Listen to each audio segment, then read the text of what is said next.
welcome back to the West Coast. Thank you. For a brief layover on your many journeys. I said it bad as we're picking up our luggage. I said, in 36 hours, we'll be back here flying out. It's crazy. That is pretty wild. You leave early tomorrow morning, right? Yeah, one of my grandkids said, "Why do you have to leave, Papa?" And I said, "Well, because Papa serves the Lord, and he's given an opportunity for me to serve him in Guyana to teach the Bible. Yeah. And so Papa's going to do that. When are you coming back?" And I told her, and I said, "I can't wait till you're back." So I think there are several people in the church that share that sentiment with my granddaughter. That they can't wait till you get back. Well, why are you going again? That part. Yeah. No, we always miss you when you're gone. Yeah, but thankfully they have quality teaching while I'm gone, so that makes it easy. We do our best. Yes, you do. I do have a big question for you today. The big news has been Trump's efforts to broker sounds like at least for now, a ceasefire. A remarkable thing. Yeah. A really significant thing. Yep. Al Mohler has called it perhaps one of the biggest diplomatic successes in the last century. Yeah. It may become a long-term peace deal between Israel and Hamas. It was difficult that the IDF had to open fire on some people this morning. Wow. And because they would refuse to stop when they entered the no zone. Yeah. The no-go zone. Yeah, sure. And they warned them, they didn't. Yeah. And they had to fire. Yeah. I don't know if they killed anybody or not, but I know they had to fire. Yeah. Well, I think it brings up a number of questions.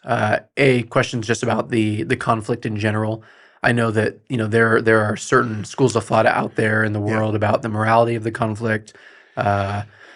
So I'd love to hear some of your thoughts on that. But then I think also, especially as Christians, we whenever we see Israel and treaty in the same line, it kind of calls to mind some of what biblical prophecy tells us is going to happen. Right. So there's kind of two big buckets of questions that I'd like for you to try to hit. The first one would be kind of questions pertaining to just what has been taking place in Gaza over the last couple of years since the October 7th attack by Hamas on Israel. The nature of the conflict, the morality of the conflict.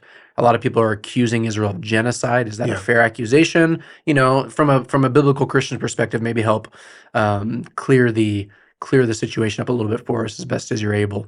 And then I would love for you to also talk about, how as the church we think about our support of Israel. Our church's position is that God very much has a plan for Israel in the future still. They're still his people. Does that mean we have to unquestioningly support the government of Israel? What does that look like? Okay. And then the last question would be, where do you see this fitting into the picture of biblical prophecy that we're given? So that's kind of the flow. That's a mouthful even for a size and mouth. I'll give you about 5 minutes to cover all of those. Well, that would make it easy. Because I'd cut to the chase and give you the answer. But that's kind of the flow. So I'd love for you to just kind of give us a really well-developed view of this whole thing that we're watching. So what should we say? 4,000 years ago, there was a immoral act that launched a variety of ethnic rivalries, and the result of sin caused there to be tension between Isaac and Ishmael. Mm-hmm. And Isaac was renamed, Isaac had a son. Right. His name was Jacob, and he was renamed Israel. So we know directly that the rivalry comes from God choosing Isaac over Ishmael, right, and then Jacob over Esau, and a variety of things that flowed out of that. And the sibling rivalry of half-brothers has continued even to today with hatred that has been engendered between particularly those who are opposed to Israel. Israel is, I think, willing to live and let live, but Israel's... They've really not been given that option. No. Yeah. Israel's policy that has existed ever since the War for Independence, and then the 7 Days War, the 68 War, all those kind of things, the Yom Kippur War, is whenever they're attacked, they will reap exponentially more damage on the attackers than on what they received. So if you kill one of ours, we'll kill 10 of yours. That's the only way there can be a deterrence. Mm-hmm. If somebody knows the price that you're going to have to pay if you attack us. And of course, that's been their policy ever since they were reconstituted as a nation. And it's, I think, one of the ways that they have been able to preserve their existence is that they have made it very costly to come after them. Mm-hmm. And so that's how they do it. Although the Bible says never repay evil for evil, there is a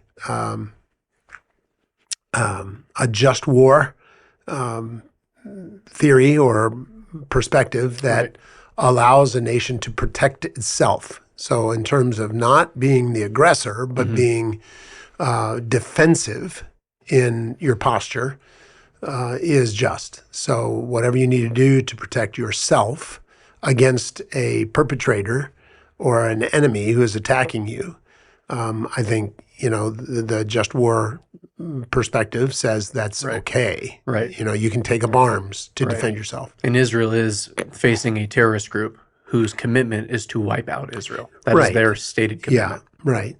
And it's a very unconventional situation because it's not a nation. It is not under the conventions of the international criminal courts because there's nobody to really hold accountable. There's no nation per se. Hamas is a association of clans, basically, all who have as their common thread the hostility with Israel or toward Israel and the desire to wipe them out. Mm-hmm. So in their charter, in the Hamas charter, there is a commitment to the extermination of the Jews and of the nation of Israel, right? So it is anti-Semitic in its core. This isn't just an accusation, it's an avowed end that they have identified as the reason they exist. So Hamas is a terrorist organization. It's not a nation. Gaza was not a nation. It was a self-ruled district that Israel permitted to exist in respect for the Palestinian people. However, the Palestinian people were overcome by and dominated by the governing authority of Hamas. The Palestinian Authority is a puppet regime to Hamas, the terrorist organization. So when Hamas invaded Israel on October 7th, 2023, and slaughtered those people and did the heinous acts, immoral acts, the murderous acts, the kidnapping that occurred so that they had these hostages, all of those kinds of things. When that occurred, Israel saw it as a direct invasion and an attack, which it was, that Israel identified as something that could not stand. In other words, they could not retaliate. Right.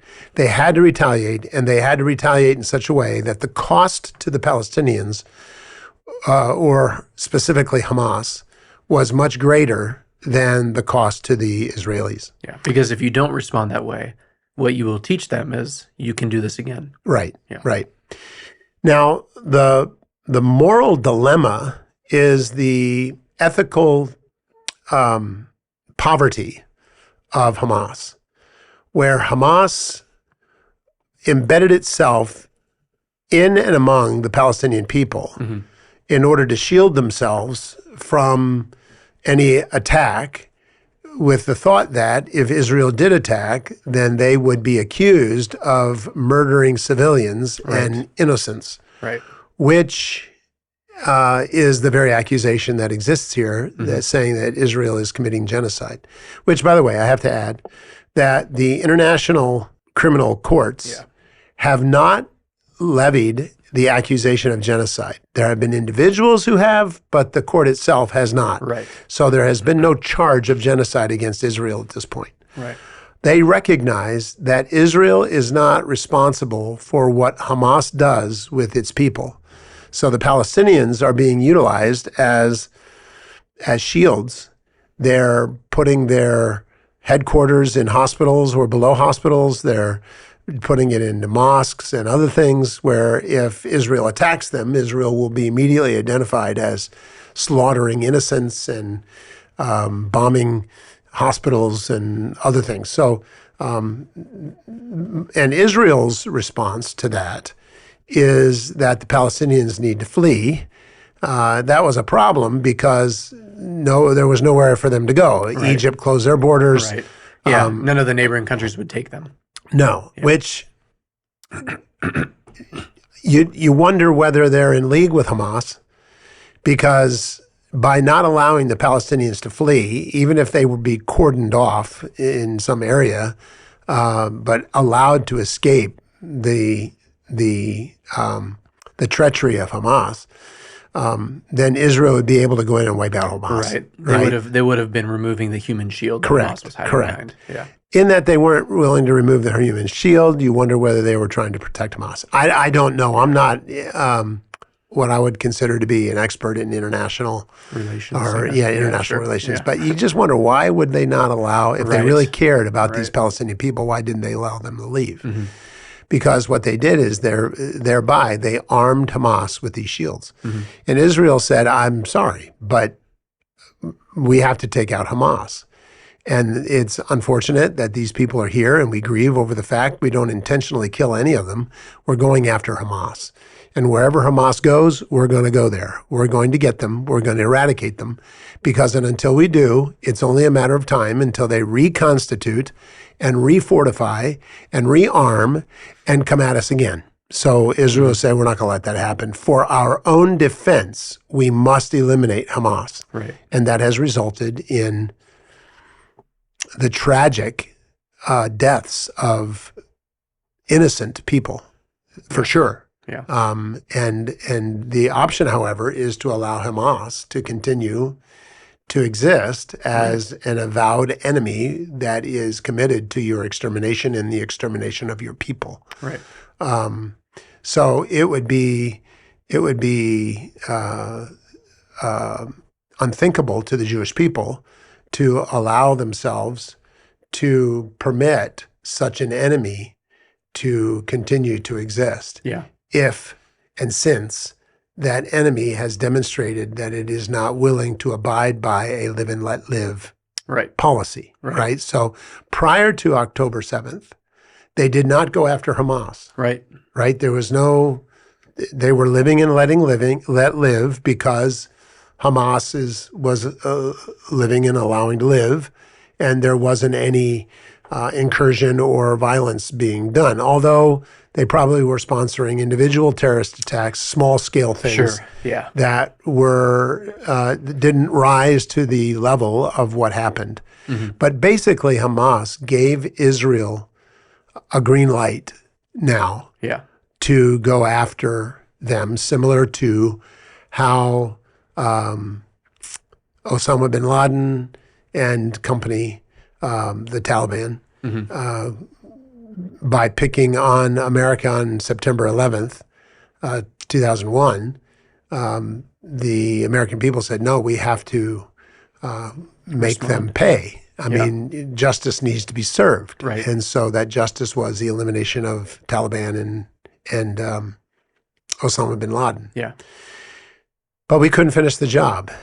And so the Taliban still is a nemesis. Yeah. Israel has learned from that. And they have learned that you can't allow such a terrorist organization to get off, even if you just take out their leadership, which Israel has done. It's taken out Hamas's leadership and the leadership structure, but they just repopulate it. And so they have to eliminate the entirety of the Hamas network, which is what they have been committed to doing. Yeah. So in that sense, it's been a just war. And the accusation of genocide is pejorative. Yeah. Israel is not. I mean, part of the definition of genocide is the attempt to wipe out an entire people group. Right. And Israel has not been committed to wiping out the Palestinians, or it would have been done. I was going to say they have the technology. It would have already happened. Yeah. If that was their goal, right. It would have already happened. They're not trying to wipe out the Palestinians. They're trying to eliminate the syndicate called Hamas, right? Yeah. It's similar to what the FBI did during the Prohibition when they went after the mob, the Al Capones and the John Dillingers and those of like nature, that they declared war on the syndicate, on the mafia. Right, the leadership and went structure, after it. They tried to eliminate the mafia, which they came close to doing. Yeah. They didn't actually do it. They all went underground and became more sophisticated, and we still have the mafia today. Yeah. But there was an absolute assault. They went to war against it, similar to what the Americans are now doing in kind of a moderate way with Antifa and the violent protesters that are undermining our societies in various cities. Right, they're going after them, and the reason is because of the damage that they're doing to our country. Right, and so they see them as an actual threat. Right. So justice demands that you go after them. Israel has the right as a country, as an instituted country, to do what they can to eliminate threats to their people. They don't bear, Romans 13 talks about, they don't bear the sword in vain.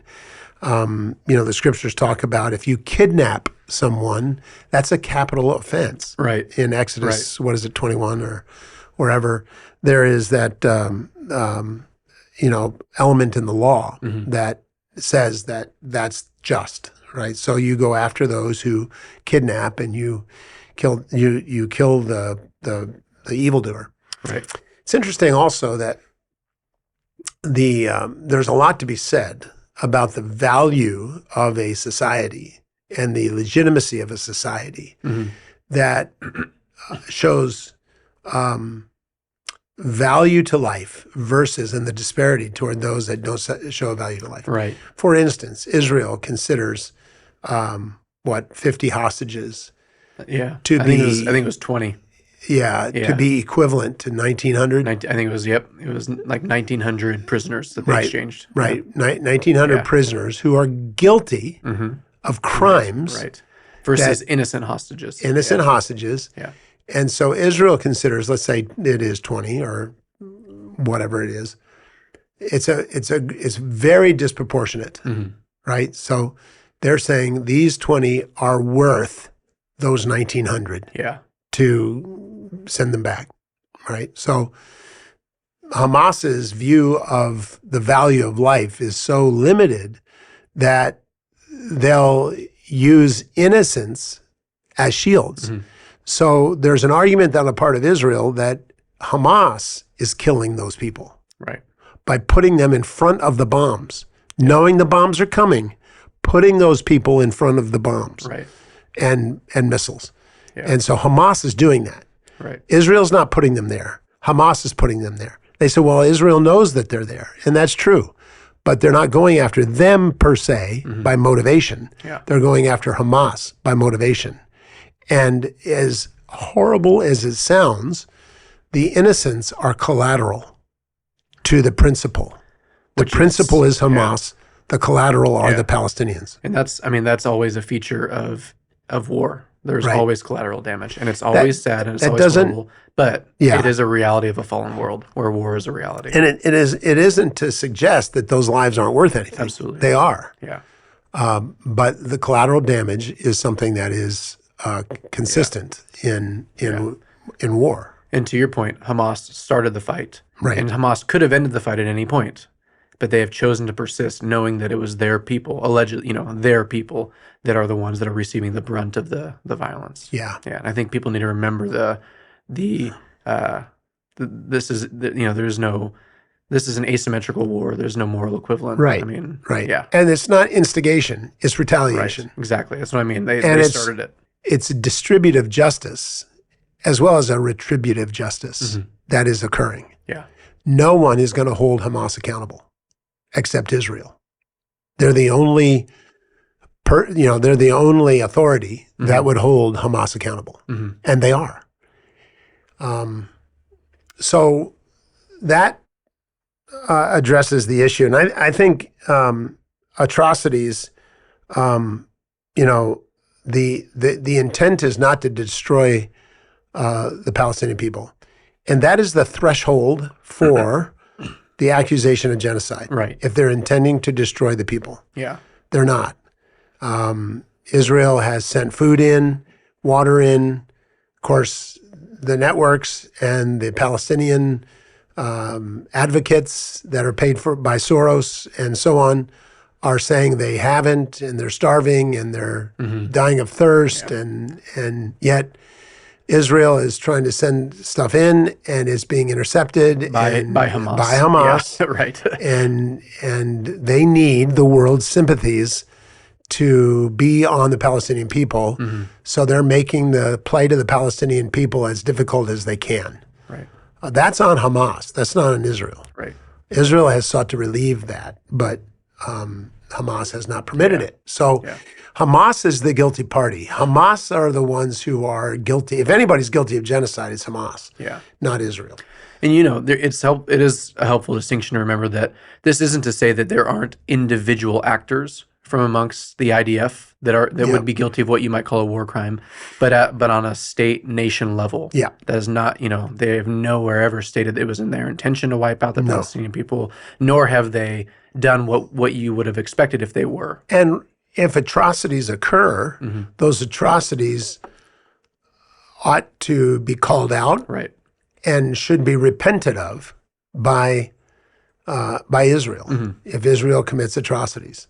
And the definition of atrocity, of course, is going to be based on which side of the war you're on, right? So Hamas would say Israel's guilty of atrocities. The Soros-backed Palestinian agitators and demonstrators are claiming that they're guilty of atrocities.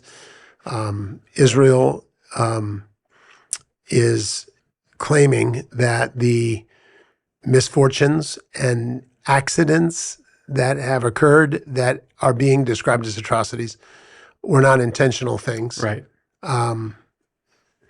One thing that cannot be argued with is that what happened on October 7th, 2023 were atrocities. Right. Nobody is questioning that. Right. But there is large debate over whether Israel is guilty of atrocities. Right? Yeah. So nobody's debating whether or not Hamas performed atrocities. There's all of the evidence necessary, both testimony as well as video evidence that demonstrates, plus the boasting of Hamas as to what they did, demonstrates that they're guilty of atrocities. But Israel, there's no united condemnation of Israel by anybody that they're guilty of atrocities, except the Palestinian agitators who, along with Hamas, are seeking the elimination of Israel. Right. Okay. So I don't know if you need any other clarification on that. No, I think that's helpful. Okay.